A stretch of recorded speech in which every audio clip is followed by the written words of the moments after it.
Hello and welcome once again to another program of Checkmate. My guest today was a former Deputy Head Curriculum at Eton College, Windsor in the United Kingdom. He joined Eton in 1984 as an Assistant Master Mathematics and was subsequently promoted as Head of Mathematics in 1993. He was the Director of Studies. He has also been a Deputy Headmaster at Eton, incidentally, at which time both their Royal Highnesses Princes William and Harry of the United Kingdom were at Eton. He is an educationist with a vast amount of experience. Some of the subjects that he has taught at Eton are pure maths, mechanics, statistics, computer science, general philosophy, theology, medical ethics. He was also a chief setter of exams for the Independent Schools Examinations Board. He was a school inspector. He has written extensively in the area of theology and science, published 3 books, several papers and reviews. He's lectured across a spectrum of countries, including New Zealand and Canada. And as of 17th July 2009, he became the 17th warden of St. Thomas's College, Sri Lanka. Reverend John Charles Paddyfoot, welcome to Checkmate. Thank you. Just to start off, warden, how has life been treating you at St. Thomas's? A change from Eton after all those years. How have you fared thus far? Well, at the risk of stating the obvious, particularly with temperatures in the minus zone in England, it's been considerably warmer than I remember it being in England. Yeah. In terms of the experience of being at St. Thomas's, people have been extraordinarily welcoming, as is so often the case with Sri Lankans who welcome visitors readily. It's been an extraordinarily interesting 18 months.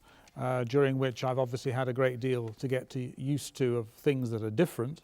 But I suppose schools being schools, the reality is that when you're dealing with children or young people, the essential elements of a school remain the same.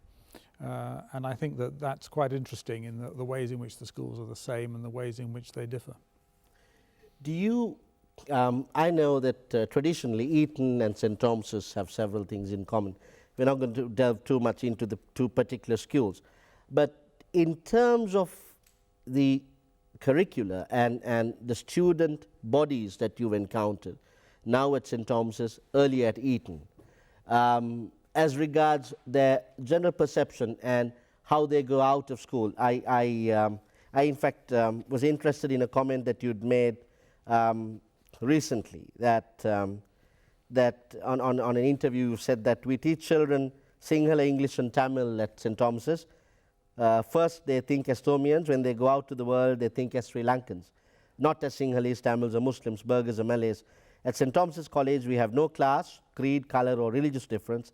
It's the microcosm of the Sri Lankan society, and all of them live, learn, play and interact as one family. Do you see that there are similarities of this ethos, if you like, between Eton and St. Thomas's?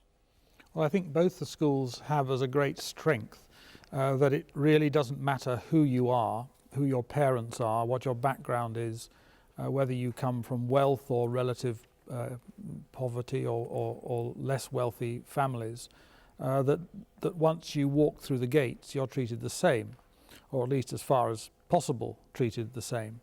And that means that, certainly in Eton's sense, historically, the sons of royalty, as you just mentioned, the sons of the aristocracy, the sons of the political leadership of the country, have come to the school and effectively blended into the background.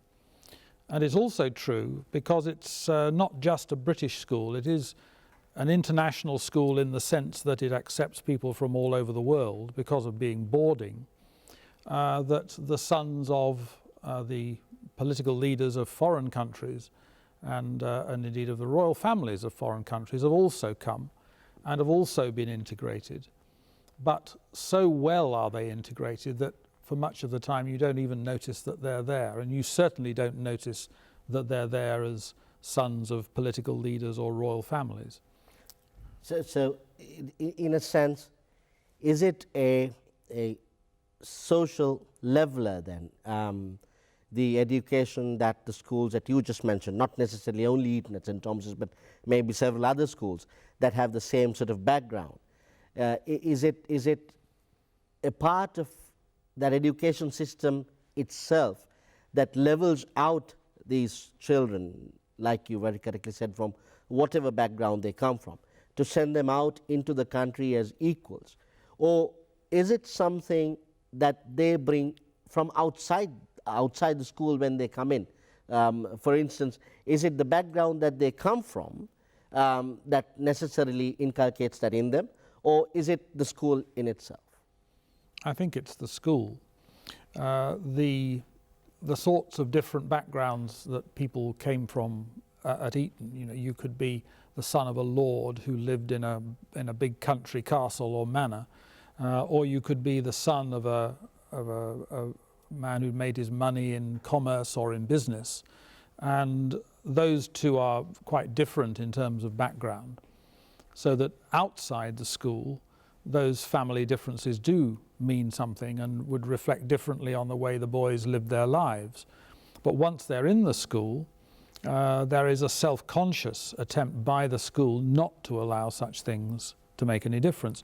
And to that extent, it is a leveler, because you don't get any advantage academically or in terms of, for example, selection for sporting teams, or offered leading parts in plays, or being leader of an orchestra. None of that will be buyable. You will have to earn it. And that, I think, is a great strength of the school, and a great strength of St. Thomas's as well. Yes. At your induction, Lord Bishop of Colombo, Bishop Chikera, was speaking of that overall integrated education. Now, across the world, not just necessarily at Eton in England, or St. Thomas's Royal or Trinity in Sri Lanka, but across the world there seems to be this tendency for parents to seek such schools. I wouldn't like to put a name on it, but to select a limited amount of schools that they feel would give their son or their child that all-round education. What is it that you feel these schools, particularly in addition to what you just said about the equality of classes, if you like, the system of education that is particularly exclusive to these schools, that make people want to clamor to get their children into these schools, as opposed to the others? I think the key word is balance. That both at St. Thomas's and at Eton and in many of the other schools of England, the essential quality that the school manages for the boys, it is in both cases boys coincidentally, but what it manages for the boys is that it tries to make sure that they have opportunities academically, that they have opportunities in sport, that they have opportunities in drama or art or music or whatever it may be. But it doesn't allow those things to get out of balance. Now that's quite an interesting philosophy, because I think it's less true in Sri Lanka that parents understand that balance than it is of the patrons of Eton, because I think that the pressure on boys here to get good results or to be excellent in sport, in other words, to shine in one area of the curriculum, is probably slightly greater than it is in the UK.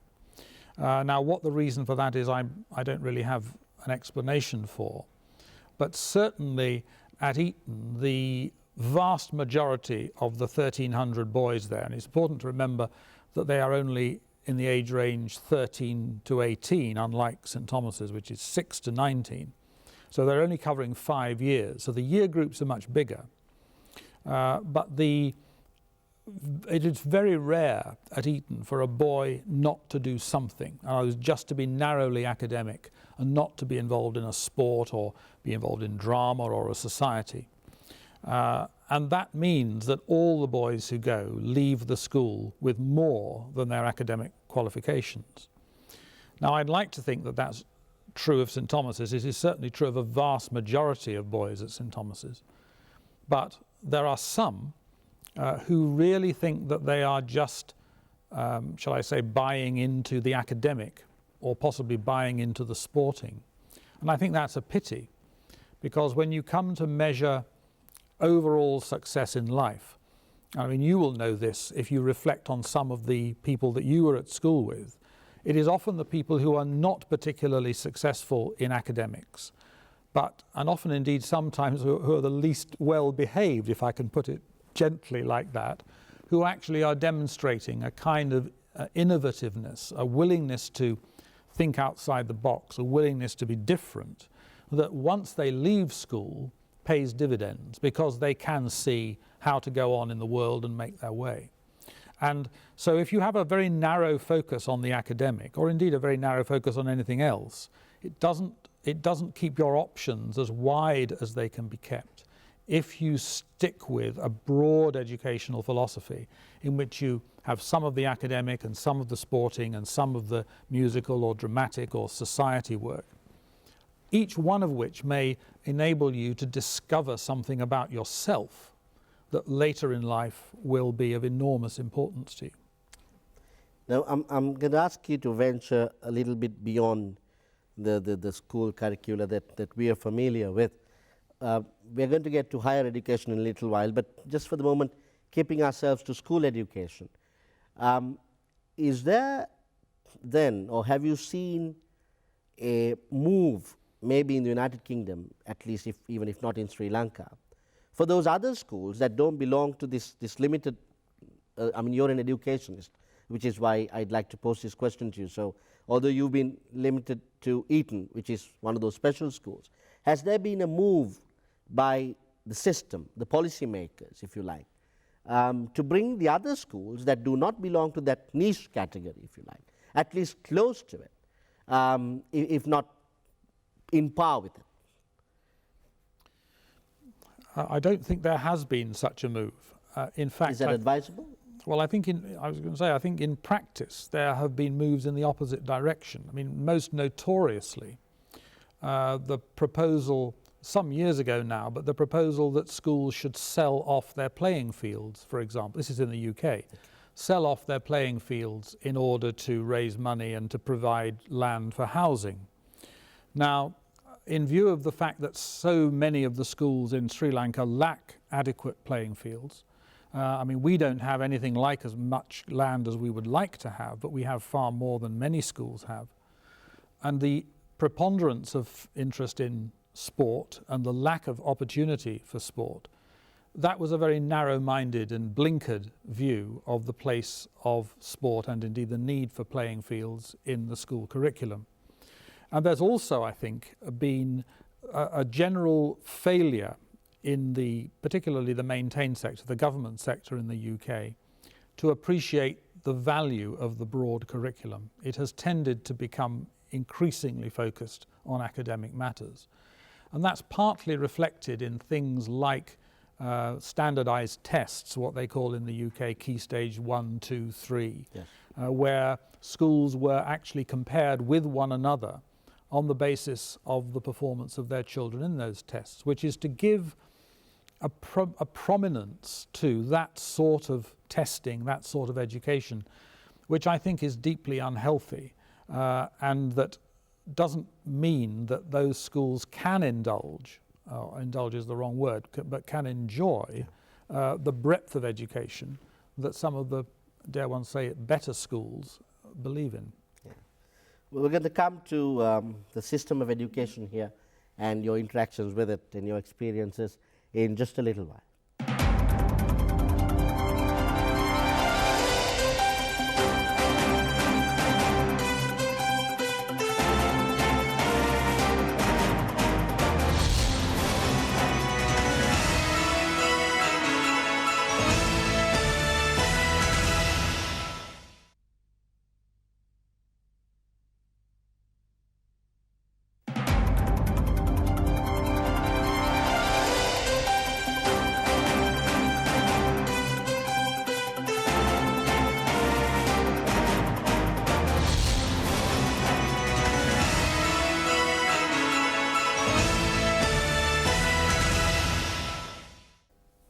Warden, obviously the systems of education will have their differences from what you've experienced in the United Kingdom to when you came here. You're now head of an institution that has approximately 2,500 boys. How have you found your interactions as the head of an educational institution, the head of a school, with the Sri Lankan system of education? What loopholes have you found? What difficulties have you faced? How have you fared facing the system? I wouldn't call them difficulties, but some of the strong features of our system in particular are dictated, of course, by the fact that we are a school that teaches in all three languages, Sinhala, Tamil and English. So whereas, for example, at Eton, in a given year group, you would, of course, just have English medium, effectively. You would be able to stream by ability, if you thought you should, and Eton basically did think that you should, you could stream without any restriction at all. Once you divide your student population into three different language streams, you can only obviously stream within those languages. And that restricts the extent to which you can stream quite a lot. Now that's not a criticism, but it is a feature of the system. The year groups here are slightly smaller because the age range that the school covers is much larger. And the streaming therefore is more restricted. So that's one clear difference, which has certain constraints on what you can do. Another side to it is really to do with the very subtle but very important connection between what I would call assessment systems and curriculum. Because what you mustn't do in a school, no matter how progressive you want to be, is to take away from your children the ability to sit the examinations that the national assessment system requires. Now, the national assessment system here has certain expectations of the way that children will be examined, and they seem to have quite a significant impact on the way children are taught. So that, for example, particularly at O-level, the style of education is very much based upon factual recall. A good example of this would be, for example, to take whatever language it might be in, your awareness of a novel. If you're doing a literary paper at O-level, the typical question that you will be asked here will be a factual question about who said what, to whom did they say it, when did they say it, what were they referring to. Whereas in the UK assessment system, you're much more likely to get a question like, what was Dickens trying to say when he wrote David Copperfield? Now, they're completely different styles of learning and completely different styles of education. And the point that I'm making here is that the assessment system cannot be uncoupled from the curriculum and the syllabus specification. So that if you want to have any kind of educational reform in a country, you have to reform both. You have to say, if we think that the way in which we are being required to teach by the assessment system is not the best way, we need to change the assessment system to allow us to teach differently.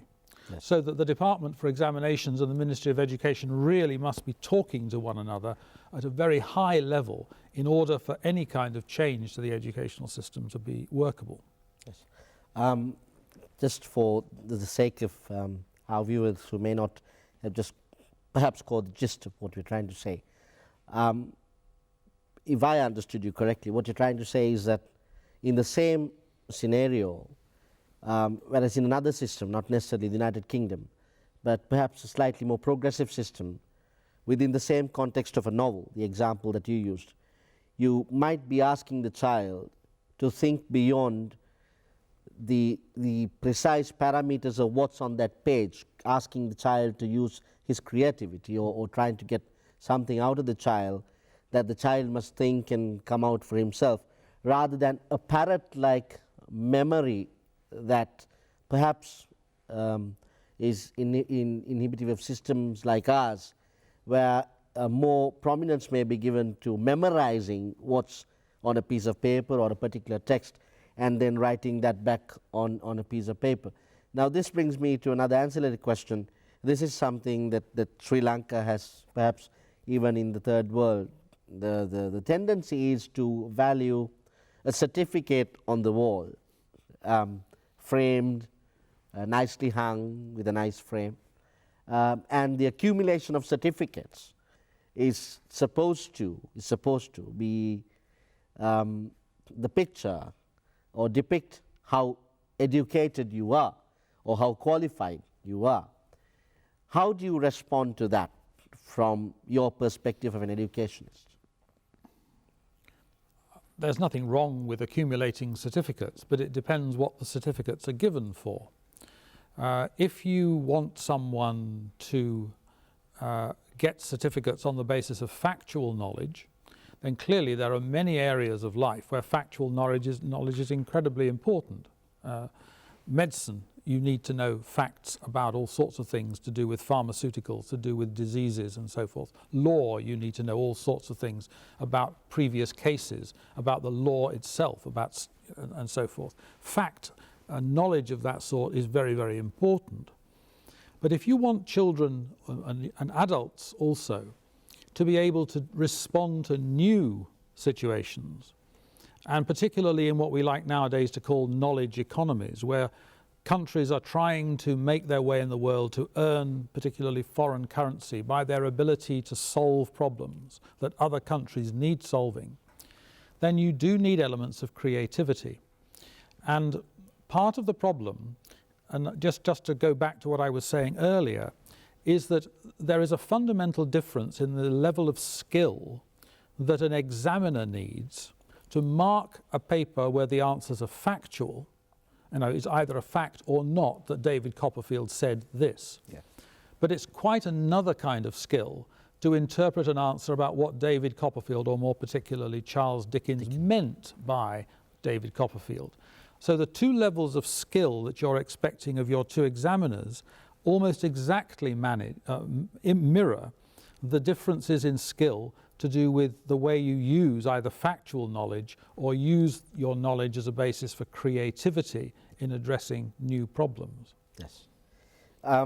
Takes me back to another related comment that you had made, I think, as soon as you assumed duties as a 17th warden, writing to the newsletter last year. You made this comment. Another striking thing, another thing that to strike me particularly, in contrast to the UK, is that many parents and boys, while apparently looking at St. Thomas's to provide this outcome, are still nevertheless sufficiently worried about academic success to pay many thousands of rupees more than the school fees for private tuition and spend many hours in addition to their time at school at tuition classes. So much so, in some cases, they have neither time nor energy left for lessons, learning and other activities available through school. In such conditions, no boy can benefit as fully as he should from the richness, you talk of St. Thomas's, but from the school. How do you address this problem as a head of a school? Children want to go to tuition. The teachers who teach at these classes seem to want to do it. Obviously, there are economic considerations involved. And parents seem to want to send their children. How have you grappled with it, or if at all, and how are you managing the issue? I don't think I've managed to grapple with it at all. I think it's too big a problem for the warden of any school or principal of any school. I genuinely don't understand it. I mean, it really baffles me because, as I think I also said at the same time, if you actually calculate the amount of time that children in the UK spend, for example, doing an A-level, and the amount of time that they spend in Sri Lanka doing an A-level, the amount of time they spend in Sri Lanka is roughly double the amount of time they spend in the UK. That's within school. But it's here, and not in the UK, where tuition is almost unheard of. It's here that the tuition happens. Now, what does that suggest? Well, it either suggests that the syllabuses are very much larger, and that's certainly an argument that many people have said to me, that unless you have tuition, you simply don't cover particularly the local A-level syllabus. It's partly, I think, also that people will say that the style of assessment, to come back to what I was saying earlier, requires the answer that you give to be framed in a certain way, and if you don't go to tuition, you don't learn how to do that. It's also, as you said yourself partly, that teachers here, it's true of many countries in the world, not being very well paid in terms of their basic salaries, do feel the need to give tuition in order to earn a living wage. Now, all those factors together, coupled with a perfectly natural reluctance on the part of any parent, as you might say, to deny their children the opportunities that tuition might present them with, all of those things together mean that tuition here is an enormous industry. But what I simply don't understand is why it's necessary at all. Yes. Precisely, that was just the question I was trying to pose to you. Going back to your second point, the third point obviously is a systemic issue which we must deal systemically. But the second point, as to the answers that a student is expected to give from the examiner's point of view, will not possibly be attainable if you don't attend those tuition classes. Is it not possible for the schools and the teachers themselves? I understand that this is related to the third point, that it's the same teachers who give tuition. But looking at it from an administrative point of view, an administrator of a school, is it not possible to insist that this system that the children get at tuition classes should be followed in the classroom? And is that not perhaps a starting point of trying to address the problem?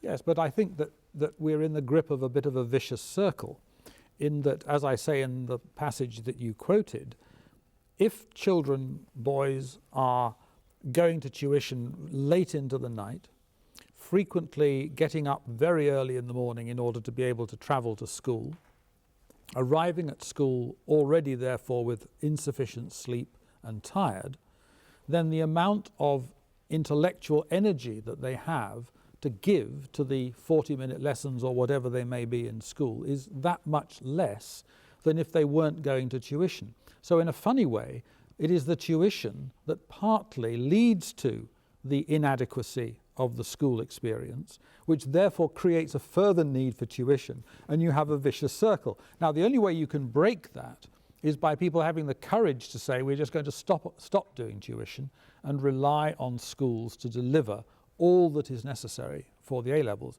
But you can see immediately there'd be a very brave parent that actually took that stand, although some do. Yes. It's very interesting that those that do, very often their children do very well. Absolutely. Well, we're going to get to perhaps just a bit of out of school and a higher level of education in a little while, straight after this.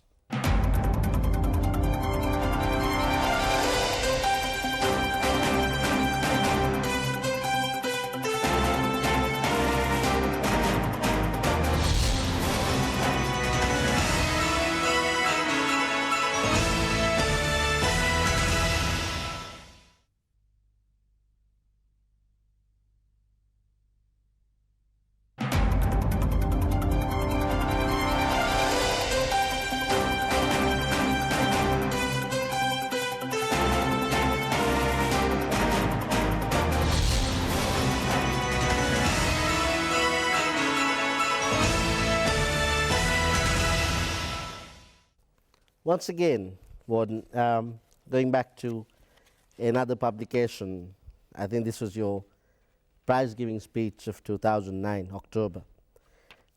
You raise a very interesting point, which I'd like to use to bring us to our next point. You see, you say if we value education, we have to be ready to pay for it. And it is, of course, whether provided by the government or through independent schools, fantastically expensive. But when politicians, whatever political hue they come from, whichever country, they have power and tell us that the country cannot afford it, we need to keep in mind the reply that if our armies are worth everything it takes in times of war, our children must be worth everything it takes in times of peace.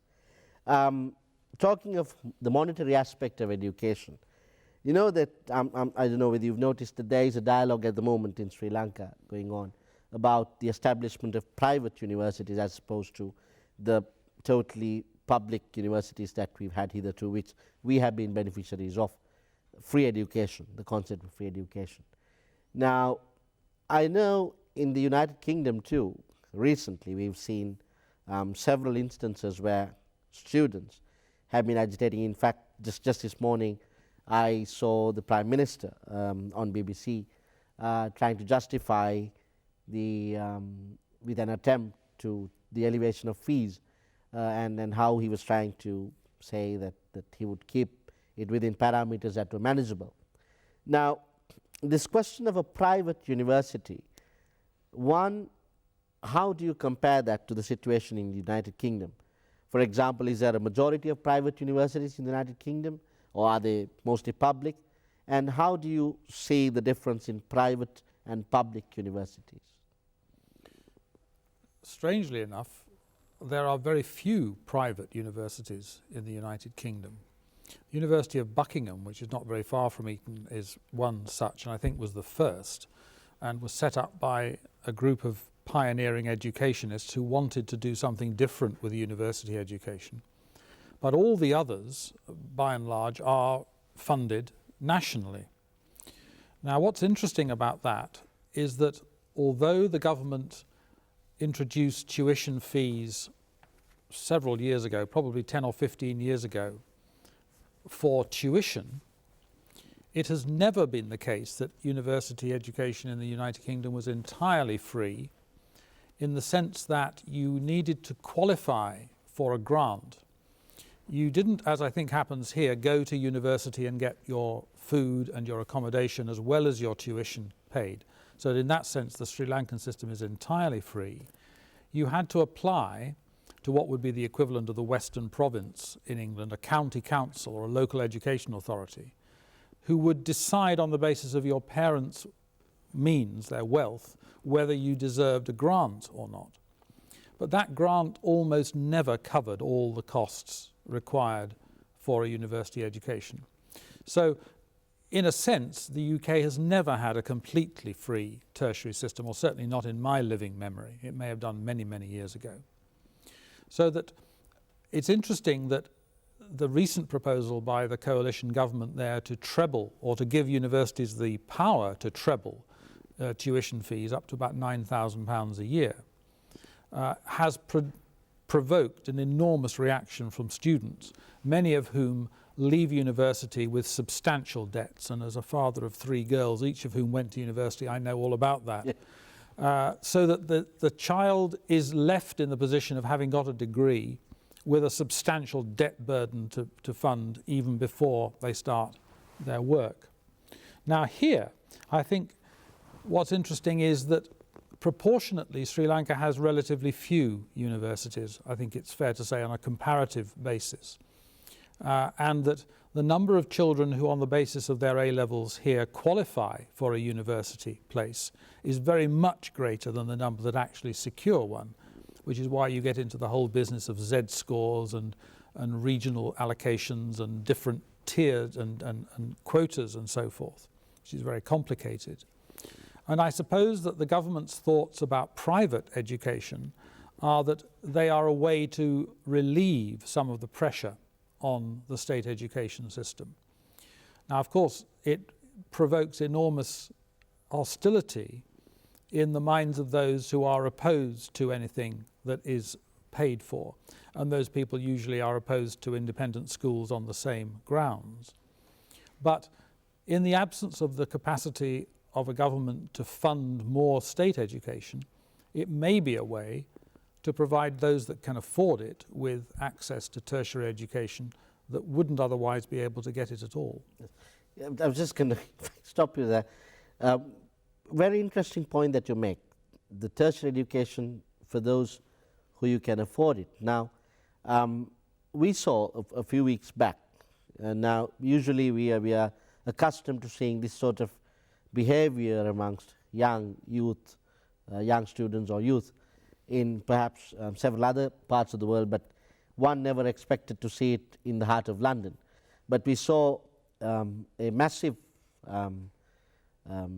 a crowd of students walking into the Conservative headquarters, I believe, and at one point they broke open the doors and the glass and walked through, causing severe public damage, and all for what they thought was their cause, the cause of education, which in the United Kingdom's perspective, as you say, must be affordable to them. In our sense, it's free. Now, how do you, as a person, like you said, you've had 3 children in university there, you've obviously been through that youth that they've gone through. How do you react to that? How do you react to that as a person coming from London, United Kingdom, a part of the world that we didn't expect that sort of youth interaction, if you like, to happen? I'm not sure it's as unique as you might think. I mean, you've only got to think back to, for example, the ban on fox hunting or the ban on hunting to see that there is a capacity in the United Kingdom for people who feel passionately about things to take to the streets. The particular example that you're citing was rather extreme, and I don't myself like forms of protest that assume violent dimensions, but it does give you a measure of how strongly a certain element feels about it. The economic realities of it are so complicated that I don't think we should even attempt to go into them now. But it isn't the case, for example, that what the students are being asked to give the universities for tuition fees remotely cover the cost of providing the tuition. There is another organisation called HEFCE, the Higher Education Funding Council for England, which gives enormous sums of money to the universities to fund the rest of their infrastructure, their building programmes, and their research facilities, which is not touched by the money that the students give.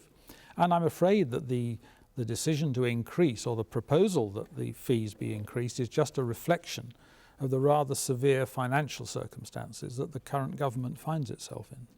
And I suppose financial circumstances are not necessarily only limited to England. I mean, the entire Europe, if not America, throughout the so-called, not that I agree with the definition, but the so-called developed world appears to be experiencing the difficulties. So, but let me take you back to that earlier point, Warden, just to get the system for our understanding of the viewer. So the system is, there's very little private universities. Most of them are public. But those public universities are funded for their tuition fees by the students themselves. And if the student cannot afford it, then there is a system in place, such as through their local authorities or the municipal authorities they belong to, where a loan or a student loan is given, which they repay thereafter when they enter the workforce. Correct. So primarily they continue to remain public, because there is an element of public funding that goes into the university as well. In that context, how would you, as a visitor to the country, I don't mean that that you're a visitor to us, you're more at home as a Sri Lankan, among Sri Lankans, but as a visitor to Sri Lanka, how do you see that situation from where you come from to the attempt that we are facing at the moment? There is one segment of society that seems to say, yes, there is a very minute number of students entering universities, as I know you know. For example, out of about 200 students that do an advanced levels and are perhaps qualified to do a tertiary educational degree, only a very minute percentage enter into a university, as opposed to the West or Europe, where the numbers are more. So therefore, there seems to be a need to have more educational institutions. As to whether they're private or public is another question. How do you react to this situation that we're facing now in Sri Lanka? Any comments? Well, as is so often the case, it's a complicated question, because you've got to decide what you think your higher education system, your tertiary system, is going to supply. Now, this goes back way before my time, but I know that in the past there have been serious problems in Sri Lanka of unemployment among graduates. And indeed, in an economic recession, that's true of Europe and the United States as well, that people having incurred these debts are leaving university and not being able to get employment. But the really difficult question is, does a country believe in a broadly based liberal education in which a great many of the degrees that it confers are not vocational or specific to a particular career, that unlike a degree, for example, in engineering or medicine, where it's quite clear what the graduate at least is qualified to do, even if he or she doesn't do it, there are many degrees of which that is not true. You leave the university and it is only then that you learn your trade. You learn whatever it is you're going to spend your life doing. Now, in Europe, in America, just to slightly take us off on a different direction, one of the reasons why the problem of university funding is much more critical than it might seem is that what has been happening is that private corporations, industrial organizations, have been stepping into university funding gaps and offering very large sums of money for universities to take their research programs in directions that those corporations would like them to go. It's a particular problem in America and a considerable problem in the UK. So the notion of a free, I mean in the sense of intellectually free, broadly based liberal education is compromised by the lack of funding, which then makes universities vulnerable to that kind of sponsorship. Now, is that the direction in which Sri Lanka wants to go? Would it, for example, be happy for an overseas company or even one of its own companies to fund a portion of its university provision in order to get certain kinds of research pursued which might not be otherwise pursued by it? So that in conjunction with the notion that you might set up a private university which could be entirely funded by a corporation. For example, the aerospace industry now famously funds not only universities but also schools in Europe. Is that the direction in which you want to go? Because it's really a political decision how you fund both your secondary and your tertiary education if you want to ensure that it doesn't, if I can put it this way, fall into the hands of corporations over which you have very little control. Yes. Well, Warden, I'm afraid time is insufficient for us to go through all that we need to speak with you with all your vast experience. On behalf of the national television, Sri Lanka Rupavahini, I must thank you for being with us. Thank you very much for sharing your time with us. Just leave you with this thought that a great man, Mandela, once said that education is a weapon that can be used to change the world. I leave you with that thought. And Warden, thank you. Thank you.